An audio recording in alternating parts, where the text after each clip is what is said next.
Hello friends, welcome to my channel. आज के हम इस वीडियो में जानेंगे इलेक्ट्रॉन्स, प्रोटॉन्स और न्यूट्रॉन्स की डिस्कवरी कैसे हुई। तो वीडियो को शुरू करने से पहले मैं आपको बोलना चाहूँगा कि अगर आपने मेरे चैनल को अभी तक सब्सक्राइब नहीं किया है तो जल्दी कर लीजिए। तो चलिए आइए इस वीडियो को शुरू करते हैं।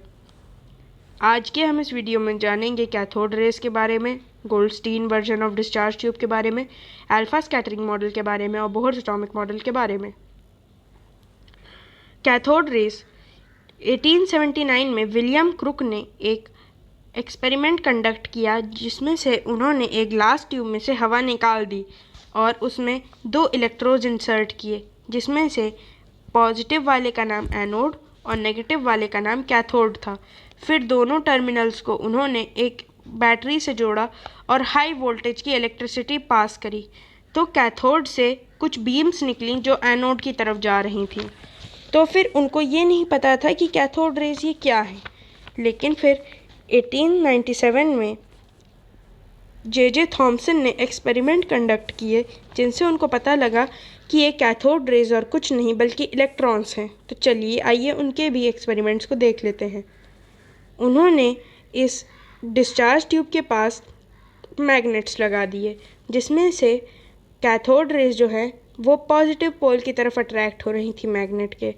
फिर उन्होंने इनका चार्ज भी निकाल लिया और उन्होंने इनके पार्टिकल भी निकाल लिए कि ये पार्टिकल कंसिस्ट करती हैं या नहीं कंसिस्ट करती हैं।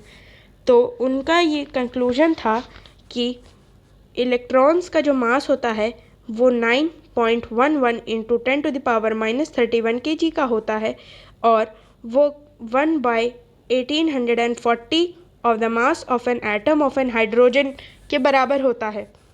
उनके ऊपर चार्ज होता है 1.78 इंटू 10⁸ कूलम पर ग्राम का नेगेटिव चार्ज। तो चलिए आइए अब जानते हैं हम लोग रदरफोर्ड के परफोरेटेड कैथोड के बारे में। उन्होंने एक परफोरेटेड कैथोड लिया जिसमें उन्होंने छेद कर दिए, तो उनको ये पता लगा कि एनोड से भी कुछ रेज निकल रही हैं जो कैथोड के थ्रू छेदों के होते हुए वापस जा रही हैं।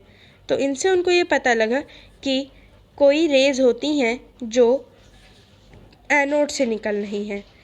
तो एटम बीइंग न्यूट्रल, उनको ये पता लगा कि जब नेगेटिव चार्ज है तो इसमें एनोड से पॉजिटिव चार्ज निकल रहा है। तो चलिए आइए अब जानते हैं अल्फा स्कैटरिंग मॉडल के बारे में। अल्फ़ा पार्टिकल्स आपको अगर नहीं पता है तो मैं आपको बता दूं कि alpha particles positively charge particle होते हैं जो हीलियम न्यूक्लियाई की तरह होते हैं, जो 2 प्रोटॉन और 2 न्यूट्रॉन कंसिस्ट करते हैं। वो बहुत तेज़ चलते हैं। उन्होंने क्या किया कि एक सोर्स लगाया अल्फ़ा पार्टिकल्स का और उन्होंने एक जिंक सल्फाइड की प्लेट लगा दी और एक थिन गोल्ड फॉइल जिसकी थिकनेस 0.0004 सेंटीमीटर थिक था। तो फिर उनको ये पता लगा कि अल्फ़ा पार्टिकल्स जो है ज़्यादातर वो फॉइल से निकल गए। कुछ अल्फ़ा पार्टिकल्स में लार्ज डिफ्लेक्शन हुआ जो सीधे आ गए और कुछ अल्फ़ा पार्टिकल्स जो हैं उसमें थोड़ा डिफ्लेक्शन हुआ। तो इससे उनको ये पता लगा कि जो अनडिफ्लेक्टेड पार्टिकल्स थे वो छेद के बीच से निकल गए और जो डिफ्लेक्ट हो गए थे पार्टिकल्स वो न्यूक्लियाई से टकरा के वापस आ गए।